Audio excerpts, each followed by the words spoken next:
రెండేళ్ల పసిగుడ్డుకు కులం తెలుసా? 2 ఏళ్ల పసిగుడ్డుకు 2 నెలల పసిగుడ్డుకు మతం తెలుసా? 2 నెలల పసిగుడ్డుకు అధికారం తెలుసా? ఏం తెలుసు? మనం పుట్టించిన కథ కులం. మనిషి పుట్టినాక 5 నిమిషాలకు పుట్టేది కులం. మనిషి పుట్టినాక 5 నిమిషాలకు పుట్టేది మతం. ఇవాళ దానికోసం చివరికి మనుషులను చిన్న చూపు చూసి, దేవుడు దర్శనానికి రాకుండా చేసి, వారి మీద దాడి చేసి, మళ్ళీ వారి మీదనే కేసులు పెట్టి చివరికి రోడ్డు మీద కూర్చునే పరిస్థితి తల్లికి, ఆ తండ్రికి, వాళ్ళ కుటుంబం మొత్తానికి తెచ్చిన ఈ వ్యవస్థ చూసి సిగ్గుతో తలదించుకోవాలి తెలంగాణ సమాజం. ఇవాళ నేను ఇక్కడ రాజకీయం మాట్లాడడానికో రాజకీయం చేయడానికో రాలేదు. నేను స్థానిక ఎమ్మెల్యే గారిని కూడా కోరుతా ఉన్నా, స్థానిక ఎంపీ గారిని కూడా కోరుతా ఉన్నా. హంతకుడు ఎవడైనా హంతకుడే. వాడు ఏ పార్టీ వాడైనా, ఏ పార్టీ వాడైనా వాడిని ఖచ్చితంగా శిక్షించాల్సిందే.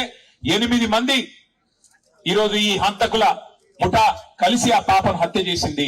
ఆ 8 మందిని జైల్లో పెట్టాలా, ఆ 8 మందిని ఖచ్చితంగా హత్యా నేరం కింద అరెస్ట్ చేయాలన్నదే మా ప్రధానమైన డిమాండ్. తర్వాత ఆ కుటుంబాన్ని తప్పకుండా, సరే మేము పార్టీ పరంగా మేము ఆదుకుంటాం, ఆ ఇల్లు కట్టిస్తాం, అది పెద్ద సమస్య కాదు. కానీ రాష్ట్ర ప్రభుత్వం కూడా స్పందించాలా. రాష్ట్ర ప్రభుత్వం కూడా ఖచ్చితంగా స్పందించి ఈ దుర్మార్గమైన అహంకారంతో, ఆధిపత్యంతో, అధికారం అండ చూసుకొని చెలరేగిపోయి ఆ పసిగుడ్డుని ఏదైతే హత్య చేసినారో రాష్ట్ర ప్రభుత్వం కూడా స్పందించి 1 కోటి రూపాయలు నష్టపరిహారం ఖచ్చితంగా ఆ కుటుంబానికి అందించాలి.